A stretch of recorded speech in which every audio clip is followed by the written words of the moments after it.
fight this Sunday. Possible criminal fallout from the Enron crash. Confusion in Karachi over the fate of reporter Daniel Pearl. Remove any metal objects from your pocket. Gridlock at the Gridiron. Ticket holders face super security at the Super Bowl. And the stadium name game that's lost its luster. From ABC News World Headquarters in New York, this is World News Tonight Sunday. Good evening, everyone. I'm Carol Simpson. Tonight, members of Congress who have read an internal report commissioned by Enron say some high-level executives at the former energy trading giant could face criminal charges. And we have late-breaking word that former Enron chairman Kenneth Lay has changed his mind and will not appear tomorrow before the Senate Commerce Committee. ABC's Linda Douglas joins us now on Capitol Hill to tell us more. Linda? Carol, that news came as a very big surprise, and that Senate hearing has now been canceled. In the wake of the internal Enron report, Ken Lay's lawyer says that Ken Lay can no longer get a fair hearing, he believes. He sent a letter to the committee saying Lay was disturbed by public statements members of Congress made on television this morning. Republicans and Democrats who have read the internal report say the evidence suggests a crime may have been committed. I think we're finding what may clearly end up being security fraud. There seemed to me to be a kind of a culture of corporate corruption here. The report found that Enron inflated its earnings by $1 billion, nearly twice what was previously known. And in some cases, it appeared that the company was selling assets back and forth to itself, claiming a profit each time.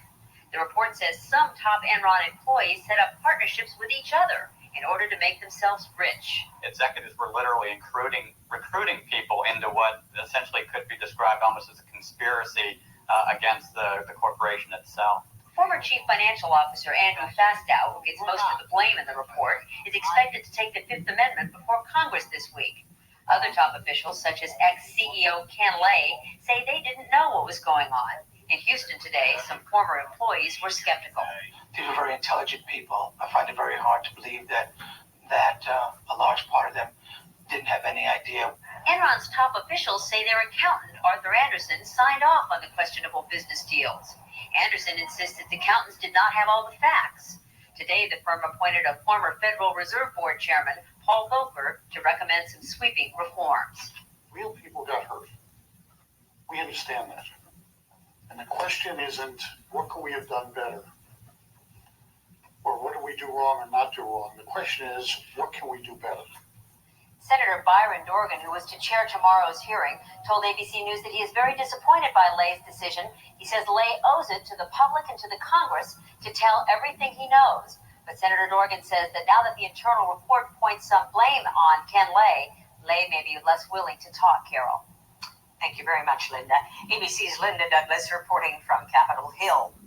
Today, Arthur Anderson said it will make changes in the way it does business. Enron's collapse has triggered calls for stricter regulations for all accounting firms. But as ABC's John Yang reports, whether those regulations will be passed is far from certain. One of the changes Anderson announced today is a ban on selling consulting services to companies whose financial statements they audit. We will decline to provide certain services, a substantial amount of services to our audit clients. Analysts say playing a dual role, as Anderson did for Enron, is a conflict of interest.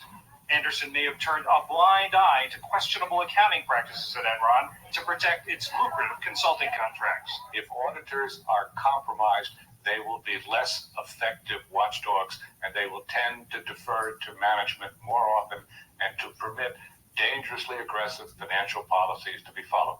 2 years ago, Anderson and other firms enlisted friends in Congress to block the Securities and Exchange Commission from banning this kind of conflict of interest. Some lawmakers even threatened the SEC's budget.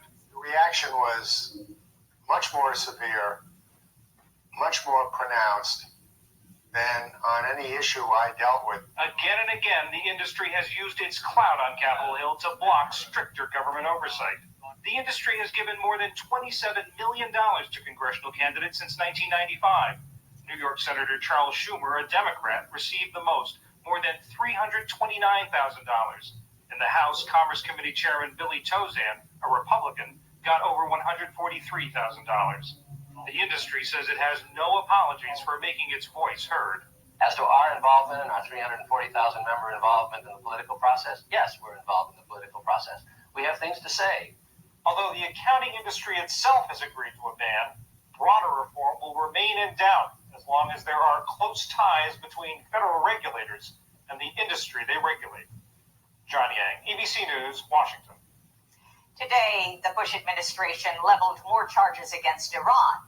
In his State of the Union address, President Bush named Iran as part of a, quote, axis of evil, a statement that drew fierce criticism internationally. Today, top U.S. security officials, including Defense Secretary Donald Rumsfeld, responded to critics. We have any number of reports that Iran has been permissive and allowed transit through their country of al-Qaeda. We have any number of reports more recently that they have been supplying arms in Afghanistan to various elements in the country. Secretary Rumsfeld also said the White House is certain that Iran, along with Iraq and North Korea, has links with terrorist networks. In news overseas, the fate of kidnapped American journalist Daniel Pearl remains unknown after what was another confusing day in Karachi. Tonight, the Wall Street Journal believes its missing reporter is still alive. ABC's Jeffrey Kaufman is in Islamabad tonight, live. Jeffrey, why so much confusion today? Carol, the confusion came late Sunday when police in Karachi said they had found the body of Daniel Pearl. About an hour later, though, they said they had made a terrible mistake. They have not found Pearl's body.